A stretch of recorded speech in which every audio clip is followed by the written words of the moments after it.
Hello, I think we are actually ready to go, or as Chapo Roan would say, hot to go. Thank you so much for joining me tonight. I recognize that you probably have a lot of other things to do on a Wednesday evening, but I'm very privileged and very honored that you would come and join me. And I think I have some of my former students here who have decided to submit themselves to yet another torturous tour of my brain. So a few things just to start out with. You can see I'm in my office. I don't have a very elaborate or very sophisticated backdrop. I have a bunch of tchotchkes back there, one of which is Smokey the Bear. That was given to me by my administrative assistant, Barbara McDonough. I always like to tell the story of my wife, Grace Burton, who I think some of you may have had for Spanish or Spanish literature. She was, as many of you know, she's from Philadelphia and I'm from California, but when she first came out to California with my family, kind of a big deal. She was looking at the landscape with kind of a sort of jaundiced eye because it was so dry and brittle. And she turned to me and said, "Now I understand Smokey the Bear," because where I grew up, it was always lush and beautiful and wet. So I said, "Yep, Smokey the Bear is really important out here." So I'm going to get to it again with just one prefatory remark. I did have obviously a fairly elaborate description of this talk. I do plan to stick to Trump's not first 100 days because I'm familiar enough with the calendar to understand that we're only 3 weeks into the administration. But 100 days is usually a kind of benchmark or metric that not just political scientists, but journalists, even casual political observers use to try to give an assessment of a president's performance in office. So I thought that would be a good thing just to start out with. It's a little bit of a shortcut heuristic. I did not anticipate when I proposed this talk that President Trump would move with such velocity, such speed. So I'm not going to try to address every statement and action he's made during the first 3 weeks. I looked at the Federal Register before I came on today and noticed that there are 60 executive orders that are at least already been registered at the Federal Register. So that's a little bit too much for me to wrap my brain about. So what I'm going to try to do in about 30 minutes, I don't really want to spend the entire hour just maundering at you. As one of my former students said, Professor Seyb, he can go on a bit. What I want to do is really give you a little bit of intellectual and political context, historical context, that is, for trying to understand Donald Trump. When I was a lean and callow fledgling political scientist, I was told by my mentors and my instructors and my various sort of lieges that political science is not a predictive discipline. It's really an explanatory discipline. We not very good at predictions. I think our track record on that proves that we're pretty poor on predictions. But Donald Trump is, I think with many of us, but with me especially, has caused me to dabble in the dark predictive arts. So I'm going to try during the first, again, these 20 or 30 minutes, just to use these first 3 weeks to try to make a few forecasts about where this administration may be going. And again, as I said before, also looking backwards a bit to try to put it in historical perspective. And I begin, of course, with a very, very, I think, familiar caveat that betting on the future is always a bad bet. Some of you are probably familiar with the recent Supreme Court decision that upheld Congress's ban on TikTok, the social media app. And in that opinion, I thought it was a really interesting opening statement made by, I forgot who wrote the majority opinion, but what this person said, what the justice said, is that when we're dealing with such novel, disruptive technologies, we always have to be very chary about creating what's called red letter law, because it's such a fluid kind of landscape that we're in. And he quoted Justice Felix Frankfurter from 60 years ago and said, as Justice Felix Frankfurter advised the court 80 years ago, we should take care not to embarrass the future, right? So we should always be very chary about trying to use our position today to really project ourselves in the future. The other, I think, story I like to tell about the perils of predicting the future comes from Rory Stewart, who's a former Conservative Party member of Parliament in Great Britain, made a bid for the Tory leadership at one point after Lynn Truss. He's now a podcaster, like so many other people, of course. Everybody seems to end up to be a podcaster. But on one of his recent podcast episodes on what's called The Rest is Politics, the name of his podcast, he actually presented a memo, which is usually kind of a sign of something truly boring and sterile to come. It was a memo drafted by a man named Linton Wells, who was the deputy Deputy Assistant Secretary of Defense back during George W. Bush's administration. And this memo, which I actually have a copy of right here, because the internet is a wonderful, marvelous thing. This memo was drafted to Donald Rumsfeld, who was the Secretary of Defense at the time. And it had the very, I would say, prosaic title of Thoughts for the 2001 Quadrennial Defense Review. But Donald Rumsfeld found this memo to be so arresting that he sent it on to George W. Bush with the subject line, Predicting the Future. And I'm just going to read part of this memo, and it's really organized in bullet points. And so this is Linton Wells back in 2001, giving advice to Donald Rumsfeld about, again, the perils of predicting the future. If you had been a security policymaker in the world's greatest power in 1900, you would have been a Brit, looking warily at your age-old enemy, France. By 1910, you would be allied with France, and your enemy would be Germany. By 1920, World War I would have been fought and won, and you'd be engaged in a naval arms race with your erstwhile allies, the US and Japan. By 1930, naval arms limitation treaties were in effect, the Great Depression was underway, and the Defense Planning Standards said, quote, no war for 10 years. 9 years later, World War II had begun. And it goes on in this way up until 2000, just showing again how the most sagacious forecasters completely miscalculated how the world was going to change. And the last paragraph, I think, is the most, striking. This is Linton Wells at the end, all of which is to say that I'm not sure what 2010 will look like, but I'm sure that will be very little like we expect. So we should plan accordingly. So I think that whatever I say about Donald Trump and what I would say about his long-term impact on American politics, to quote Linton Wells, it'll probably be very little like we expect it to be. So with those caveats to begin with, I want to start by talking a little bit about how political scientists, normally think about political leadership, which I will confess is not the most rigorous area of political science. It's a little squishy oftentimes. What makes an effective leader is a subject for very endless debates, and a lot of ink has been spilled about that. But I thought today I would just kind of distill this literature on leadership down to three kind of nostrums or axioms, or maybe just kind of folkways. Because as I said, we don't really have any axioms about leadership. And of course, the theme here is going to be how Donald Trump really defies, or in some ways actually undercuts, some of these axioms of political leadership that political scientists have held on to for so long. And the first axiom of leadership is, I think, best characterized by a German sociologist named Max Weber, who gave a very famous lecture back in 1918 that was later published under the title Politics as a Vocation.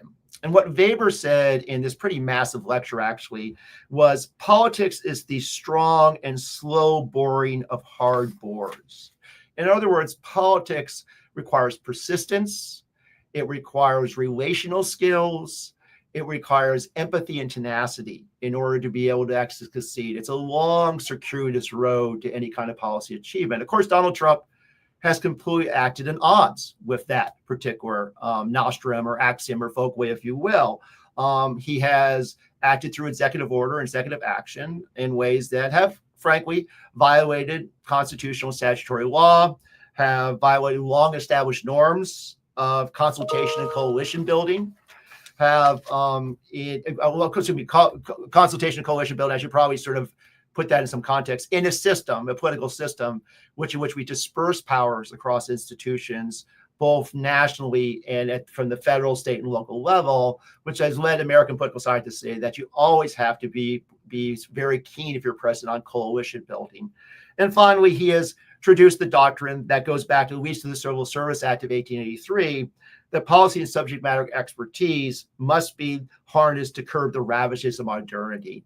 So Donald Trump, again, and this is completely consistent with the mandate he received in 2024, is really trying in some ways to attack the institutions, the kind of norms of expertise and specialization, right, in American government, American politics. So that's the first axiom I just want to put out there right now, that politics requires a kind of persistence, a kind of humility, a kind of empathy, and a set of relational skills. And Donald Trump, I don't think, really sees politics through that lens, right? He sees politics as, in some ways, an obstacle to achieving his agenda, which again was endorsed by a majority of the American public, at least the majority of the American voting public. So that's the first axiom I want to lay out there. The second axiom of political leadership that political scientists oftentimes roll out, I think, is best characterized by Franklin Delano Roosevelt. Roosevelt once said that, the public psychology cannot be attuned for long periods of time to the constant repetition of the highest note on the scale. And what Roosevelt, he said this actually after his fourth fireside chat. And I think many of you, though we're not old enough to remember Franklin Delano Roosevelt, have probably certainly read about Roosevelt was innovative in using this relatively new technology called the radio to actually go into people's living rooms and explain things such as the banking crisis, or his legislation called the National Recovery Act, or his decision to try to pack the Supreme Court. And it was after Roosevelt's fourth fireside chat that he actually told one of his aides that he thought he needed to kind of tap the brakes on it, because he thought that he was becoming overly saturated, that people weren't hearing him any longer, that he was, again, to use Donald Trump's term, he was flooding the zone. Now, Donald Trump, of course, does not in any way feel like the public psychology is such that it cannot withstand constant repetition of the highest note on the scale. And so we're testing that, right? We're sort of stress testing that axiom, whether the public, is there going to be a backlash? Are people going to stop tuning them out and begin to think about the 2026 midterm elections, the 2028 presidential elections? Because as we know, particularly in this day of 24/7 media, there's a lot of attention on the future in terms of electoral politics. Well, Donald Trump in some ways become not obsolete. No president ever becomes obsolete, but will become a little bit less of a prominent and influential figure. So that's the second axiom, right? The idea that you have to be fairly cautious in terms of how you speak to the public and how often you speak to the public, and make sure that you kind of harness your political capital in that way, or husband your political capital, better stated. The third axiom is one that goes back to the Enlightenment, back to the 18th century. And here I'm going to draw on a political thinker named Isaiah Berlin, who, in an article called On Political Judgment, which was published in the New York Review of Books several years ago, said that when you think about political leadership, it's not really a matter, to quote him again, of instinct and flair and sudden illuminations, right? Political leadership, rather, it should be built upon the foundations of indubitable knowledge. And this kind of harkens back to that statement I said about the value of expertise and subject matter expertise in particular, and knowledge and technique, right?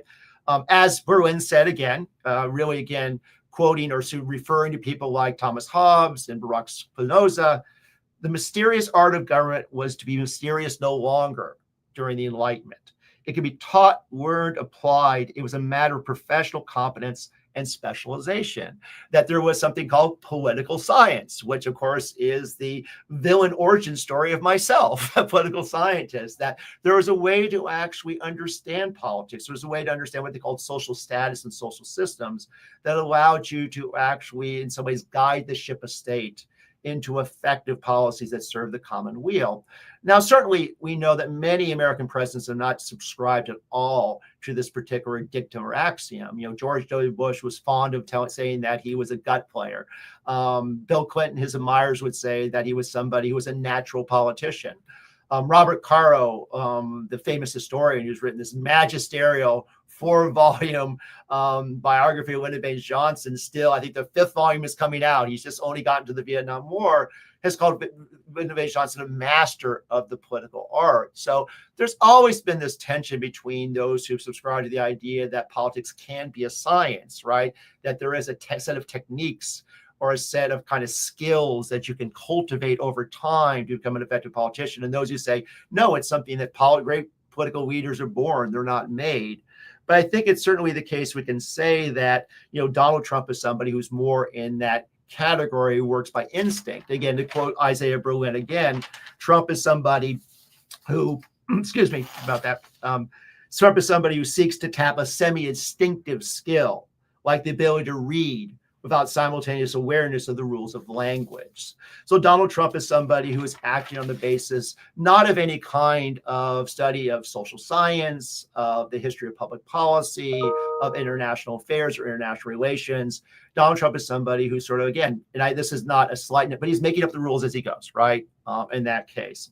So his actions are suggesting that he is somebody who is an unusual political leader. And that's something that I think anybody would say. It's almost banal. And again, one other thing I want to add about, the idea of applying kind of scientific principles or social scientific principles to governing. There's a very good book by a political scientist named James C. Scott, who last recently passed away, called Seeing Like a State.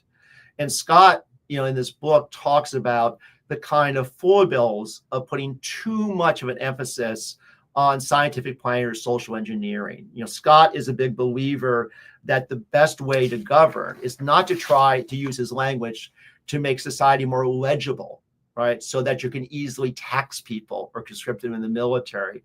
But governance is also a space for practical knowledge, for informal processes, improvisation in the face of unpredictability.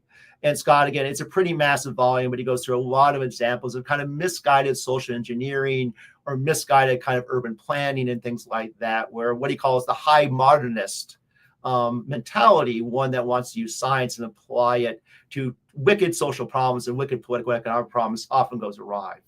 I think though where I pause here, when I talk about Donald Trump, is that I think that, the challenge of Donald Trump is that he's the source of unpredictability.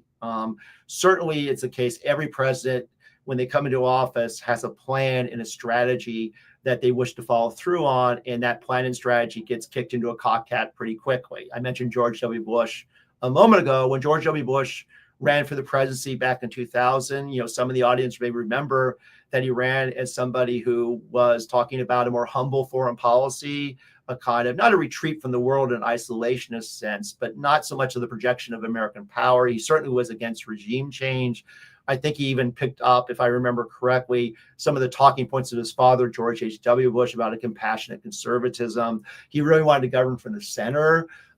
His first piece of legislation was something called the No Child Left Behind Act, which is a fairly broadly scoped piece of education legislation. That was a bipartisan piece of legislation. I think it was Ted Kennedy, if I remember correctly, and maybe I think John McCain might have been part of that. And Bush was very, very careful about praising Ted Kennedy and the Democrats for it.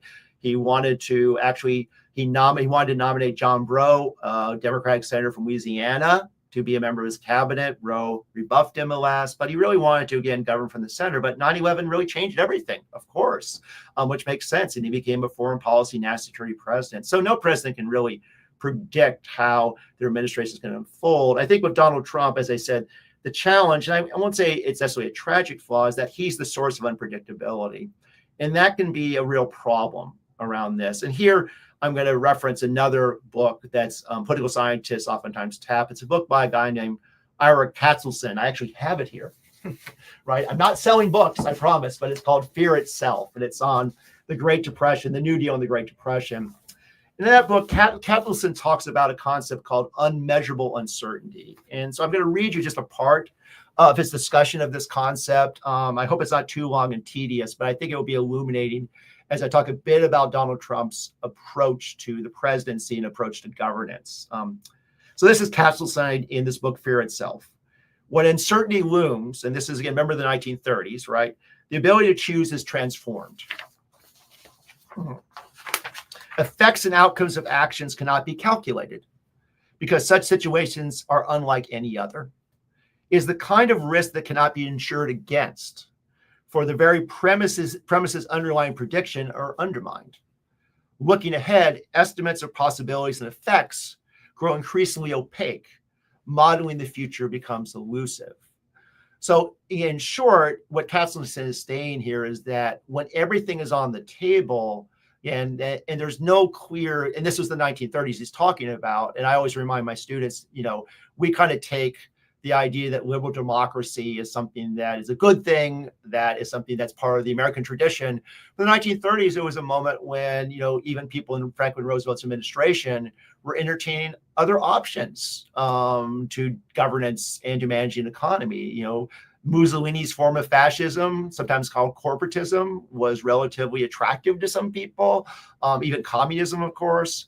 But there was this kind of unmeasurable uncertainty. And, Roosevelt saw his job as not necessarily to come in with like a clear set of prescriptions, because Roosevelt is also famous for saying that, you need to try something, even if it doesn't work. The important thing is to try. You have to experiment. Sometimes you have to throw spaghetti on the wall. But Roosevelt, wanted to have at least some sort of trajectory behind that. And I think my worry about Donald Trump right now is I don't see, at least I don't see, and maybe I'm just too dim to see it. And I'm not being facetious there or being in any way self-deprecating. It may be the case that there is a strategy here that Donald Trump is following, but I don't see it congealing yet right now.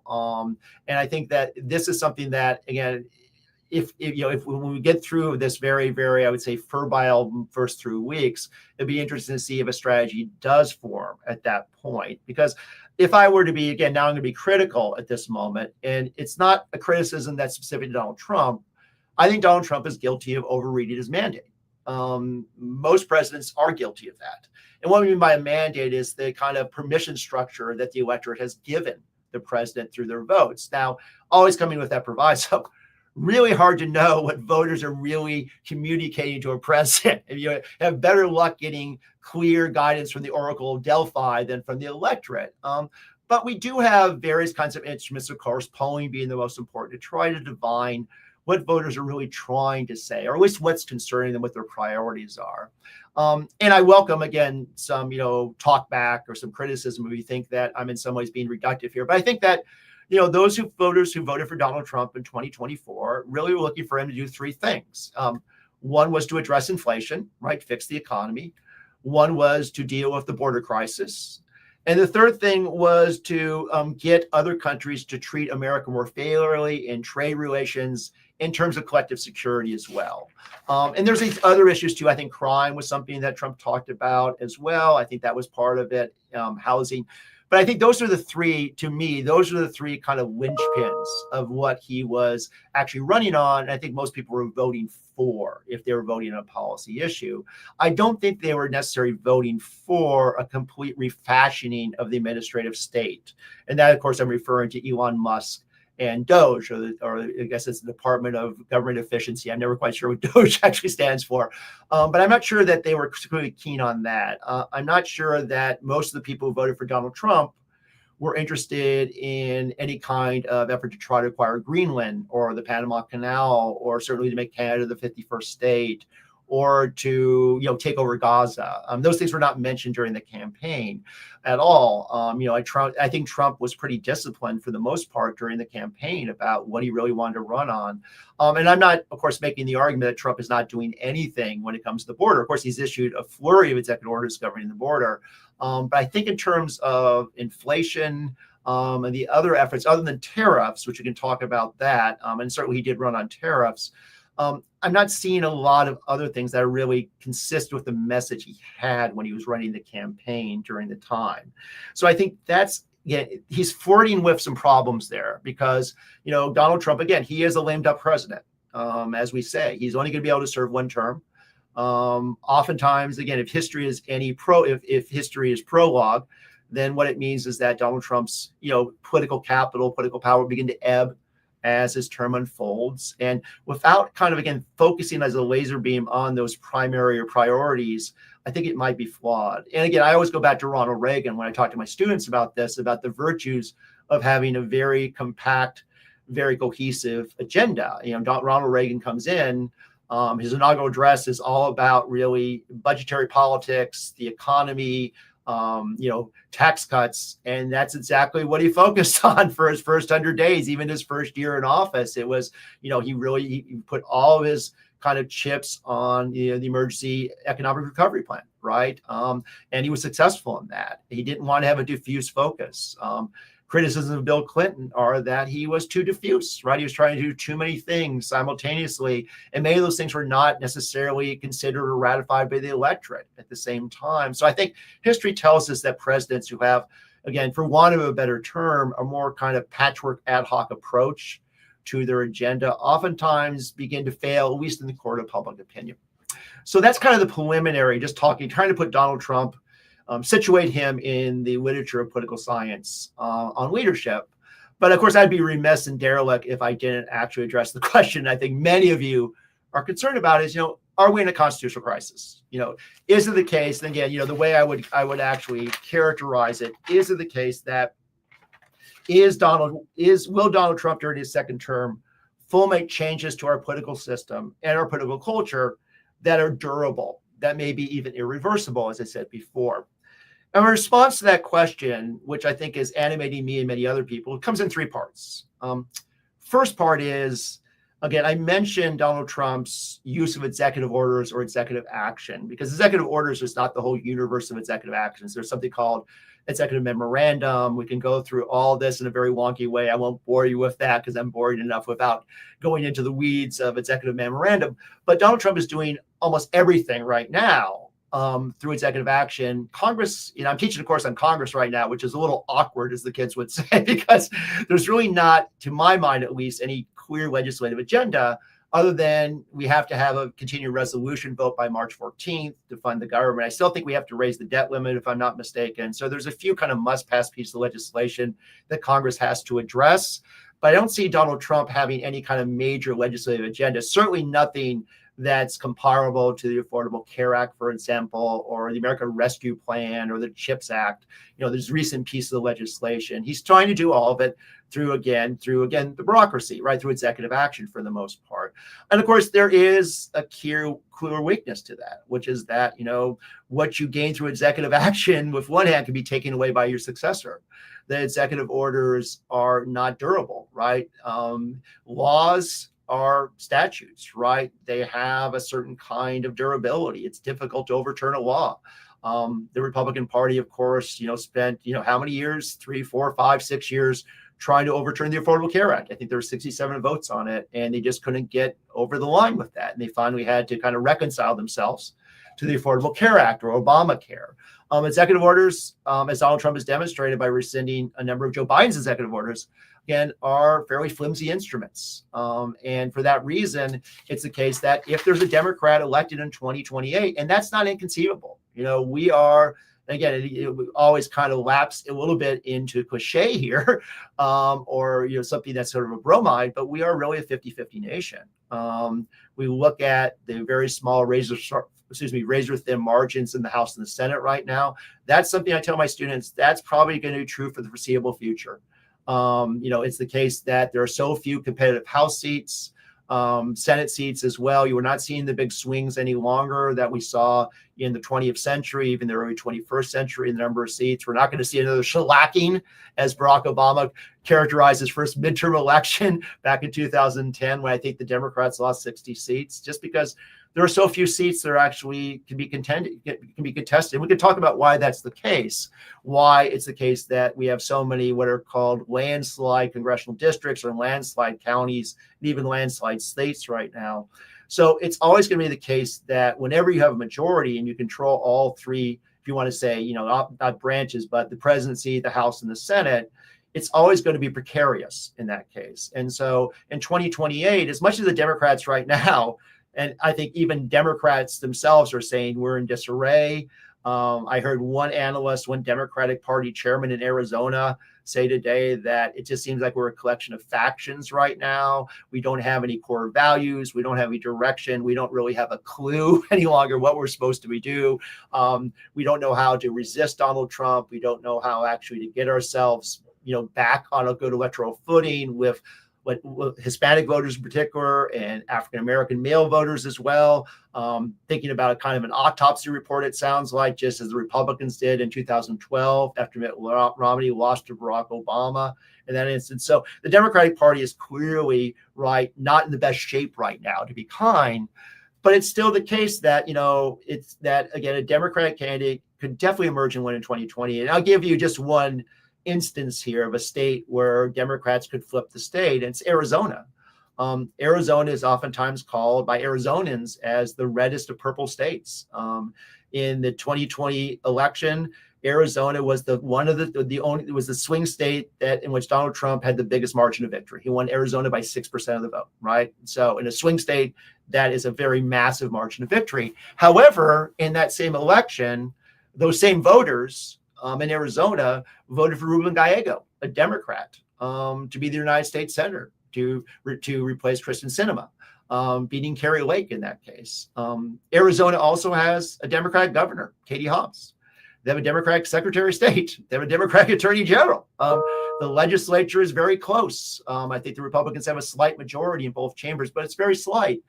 So things can turn on a dime very quickly. And I think that the Republicans and Donald Trump should be mindful of that if you do not adhere to your mandate, right, if you're not serious about following through on your priorities, the electorate can punish you, right? Even a Donald Trump or the party after Donald Trump in that case. So that's my first point, thinking about, again, the question of a constitutional crisis. I think that doing so much to executive order may, again, always with that caveat, may be, again, mean that this sort of transformation may be short-term and ephemeral. The second thing I'll say, and maybe in this way, this is where I really would accept, some sort of, not just criticism, but some sort of statement that you're barking mad, Professor Sun, which my students are never afraid to say. I think America has always been kind of a right of center country. I know that the so-called ideological wings of the two parties, particularly the Republican Party, have a great deal of influence, and that influence is usually exerted through primary elections for the most part.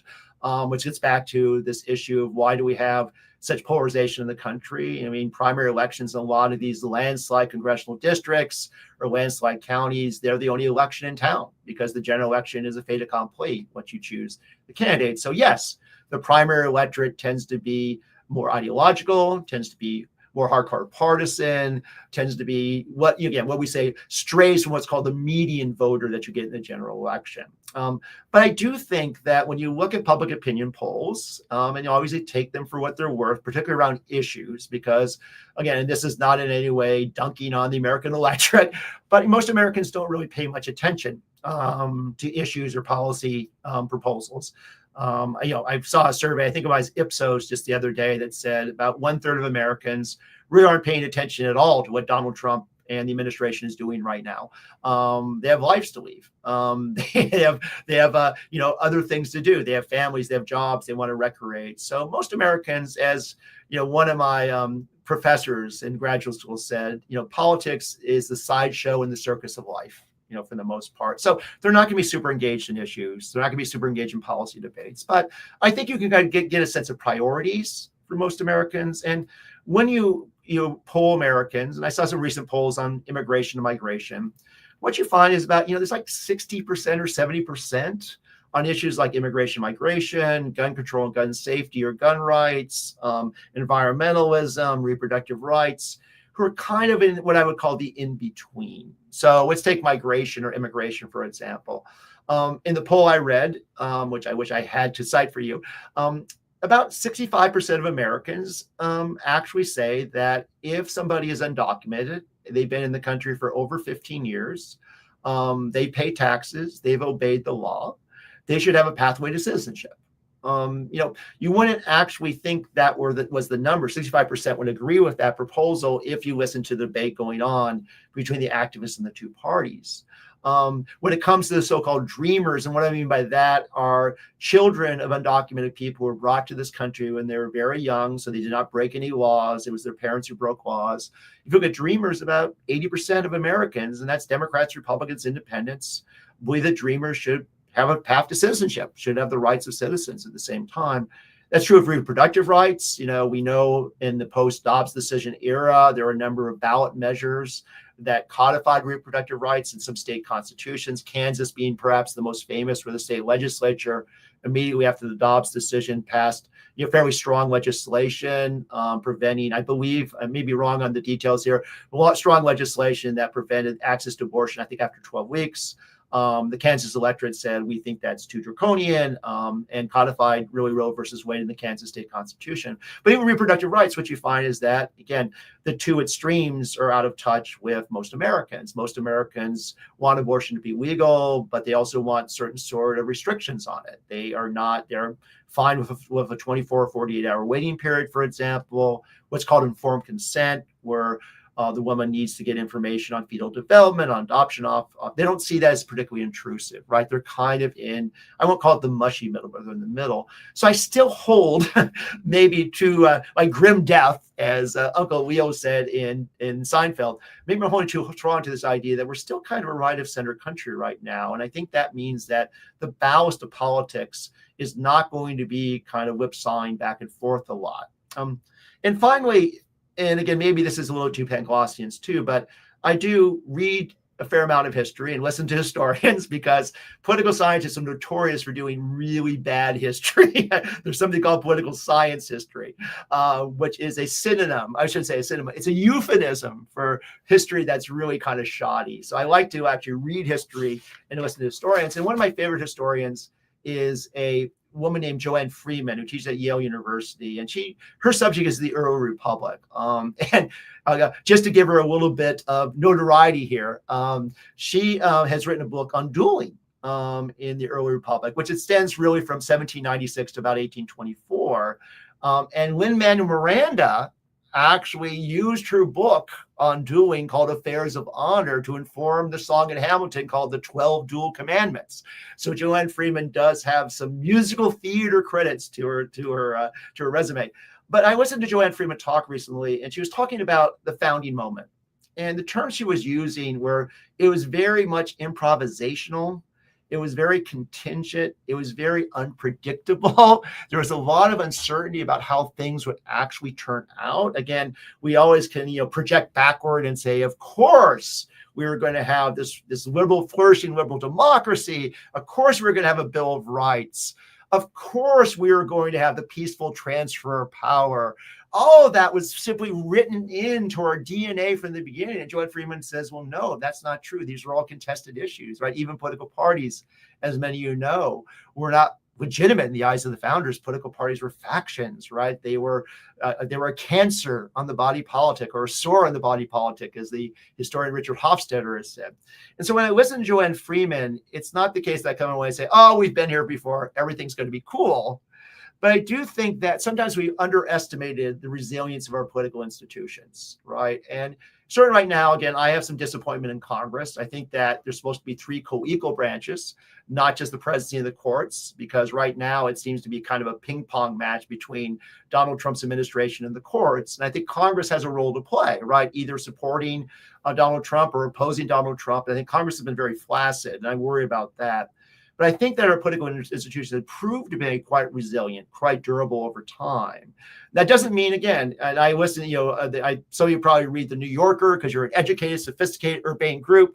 David Remnick, the editor of The New Yorker, has said, Americans think they're kind of singular, right? That somehow what happens in the rest of the world doesn't really affect them because we're exceptional, right? American exceptionalism. And we really should be very concerned about what we see as democratic backsliding across the world. And I'm not unconcerned about that. But I always sort of think that, the American experiment really, for me, begins with the preamble to the Constitution of the United States. And here I'm going to echo my good friend Bo Breslin, who is the master pedagogue and master teacher. But in that preamble, it begins, we, the people of the United States, right, in order to form a more perfect union, right? There's this understanding from the jump that this is not a perfect plan. It's not a perfect document. As is oftentimes said, Hamilton, Washington, Franklin, Madison saw human nature through a gimlet eye. They understood that human beings were flawed and fallible and prone to misjudgments and prone to making mistakes and could be carried away by passions and interests, as James Madison said in his famous essay, Federalist Number 10. But they also understood that, again, to form a perfect union, it would be a pilgrimage. And no pilgrimage is in the straight line, right? And so there are many moments in American history when our institutions have been stress tested. And certainly there's an argument to be made that sometimes they weren't up to the challenge. Certainly McCarthyism in the 1950s, maybe going back to the Alien Sedition Acts back in 1798. But I do think that there's something about the design we have, the architecture, the architectonics, that may make us different. Maybe again, I'm being Panglossian and maybe I'm being too sanguine about it. How ultimately the question is, how will history judge this moment? And here I'm going to be very evasive because I'm going to circle back to my new best friend, Lytton Wells. And I'm going to do a gloss on him. And I'm going to say, I'm not sure. but I'm sure that its judgment will be different from what we expect at this moment. So thank you so much for your time. I talked a little bit too much, well, way too much. So I apologize for that. I guess we have some questions, or at least I see a few smattering of questions, but I'm happy to respond to any questions you want to pose. So maybe I'll just take them from the chat, as we say, in the chat. Okay, so I'll read the question. Doesn't the strategy seem to be pretty clear? It's been the GOP's modus operandi for over 50 years to defund and destroy government institutions. Great question. I was just talking about this in class today because I was talking to my Congress class about really almost the secular decline in trust in institutions in general, particularly political institutions, right? And really tracing it back to the 1960s, 1970s. Some of you may have been alive during this period. The anti-war movement, of course, Watergate scandal, the Church Committee's investigation of the CIA and other intelligence services running covert operations, particularly in Central America and Latin America, where there was obviously clear and compelling evidence that high-placed political officials lied to the public. And we've seen since then a real erosion of trust in government. And what I was saying is that the Republican Party, it's not surprising that Republicans have less trust in government than Democrats do, because the Republican Party has traditionally been the party of small government, right?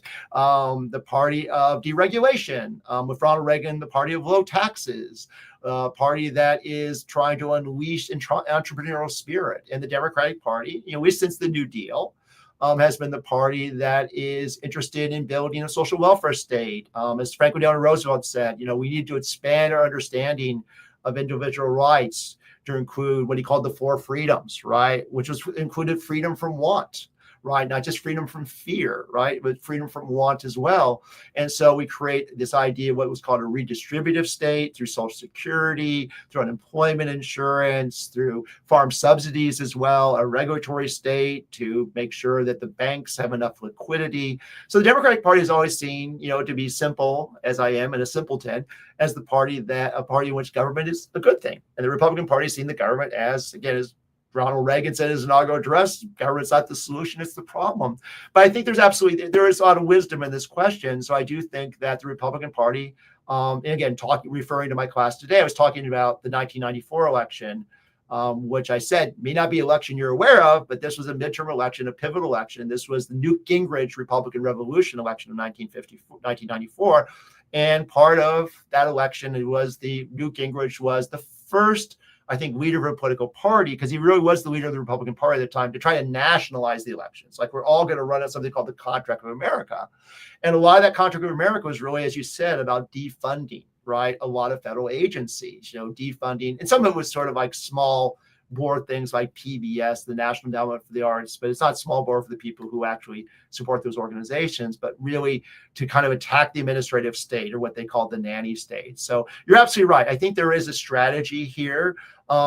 I'm not sure. I mean, again, it's hard to tell how much Donald Trump and Elon Musk are actually communicating. I think Doge is maybe, as you say, is, I think, implied, at least you don't say, maybe that's the culmination of this, to really go in there, as Elon Musk has said, with a wood chipper and really kind of hollow out the administrative state. Another book I would recommend to you is a book that was published in 2017 by Michael Lewis, who one of my colleagues in political science says is one of the best organizational theorists writing out there. It's called The Fifth Risk, if you didn't see the title, because I just flashed in front of you. This is on the first Trump transition, which is very different from this transition, because Donald Trump, to be frank, didn't expect to be elected. So he didn't really have people in place to go into these executive agencies and start to kind of, dismantle them. And the fifth risk is this risk that we can't predict or can't foresee. Again, the perils of predicting the future. Absolutely right. Good point. Donald Trump is not repeating that mistake, right? He has people already in there trying to find what he calls waste, fraud, and abuse. And a lot of, again, and I would argue, again, people might disagree with this, but a lot of suffering is a consequence of that. But yeah, a really good question. I don't think I answered it adequately, but you're right to call me up on that. Exactly. Let's see. Next question. How successful are the presidents who act so quickly, and are these executive orders still in use today? That's a great question. I referenced Lyndon Baines Johnson a while back. When Johnson became president, most of you know that was a rather unusual session. It was on the assassination of John F. Kennedy. John F. Kennedy, and I don't think, again, I'm sort of, again, in any way distorting history here, didn't really want LBJ on the ticket. He and LBJ were kind of rivals. In fact, they competed with each other for the Democratic nomination in 1960. He was convinced to put LBJ on the ticket because, Kennedy was a Catholic, and Catholics did not do well in the South. There was a lot of anti-Catholicism at that time. So LBJ's added to the ticket really to give John F. Kennedy Texas and Oklahoma. It works, tremendous, but nobody in the administration thought that LBJ, Lyndon Baines Johnson, was going to be president. When he becomes president, he was famous to saying that, president's only relevant for, I forgot what the timetable was, but really it's for, he said, like the first 3 months. And then you begin to hemorrhage political capital very quickly. So you have to move fast, right? I think the question is, again, it's not just moving fast, but to my knowledge, at least, and I haven't studied every presidential administration, to my knowledge, at least, it's those presidents who've been more targeted, right? It's those presidents who've had a very clear agenda. I mentioned Ronald Reagan, for example, really talking about what he called the economic recovery plan. I think that's a good example right there. Franklin Delano Roosevelt maybe is the opposite example, but even Roosevelt, we're kind of in a serial fashion, right? Let's solve the banking crisis first, right? And then let's think about what he called, again, industrial policy, the National Recovery Act. And then let's think about the agricultural sector. So he wasn't moving 17 directions at once. He was really trying to do things serially and constantly with a communication strategy, of course, to reassure the public. As he said, as was said about Roosevelt, he was psychoanalyzed by God, right? That calm, composed voice. But I think if we look historically, generally speaking, is those presidents who have a narrow focus. In terms of executive orders, all presidents have used them. If you look at the trend line, they're being used more often. And that begins really going back to Ronald Reagan, who used executive orders quite liberally, promiscuously. In fact, one of the first projects I did was on as a scholar, if I want to use that title, though I'm kind of a faux scholar. But one of the first projects I did was on an executive order Ronald Reagan issued it was on paperwork reduction in the executive branch, right? Reduce the amount of paperwork that people have to fill out, tax forms, for example, or small business loans forms. But what Reagan did with that executive order was he also said, well, regulations use paperwork. Maybe we can actually use this executive order to review regulations to make sure that they're cost effective, to use cost benefit analysis. So it was kind of a clever, cunning way to prosecute his deregulation agenda without having to go through Congress at the time.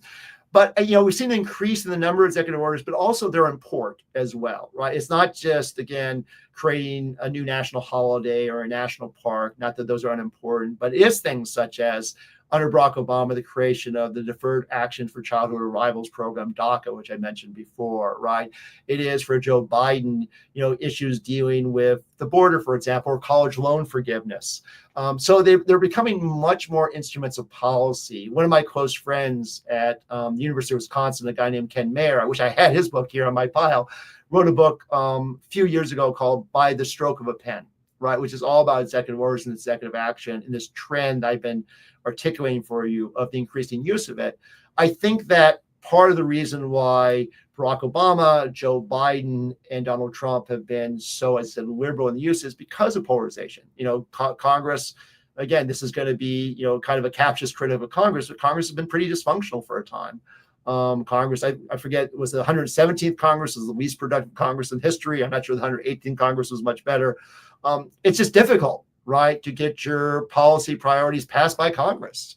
Franklin Roosevelt had no trouble, but certainly Barack Obama had trouble. And that's why Barack Obama in his second term began to do a lot of things on the environment, on immigration through executive order. He actually had a nice little title for it called it's the We Can't Wait program.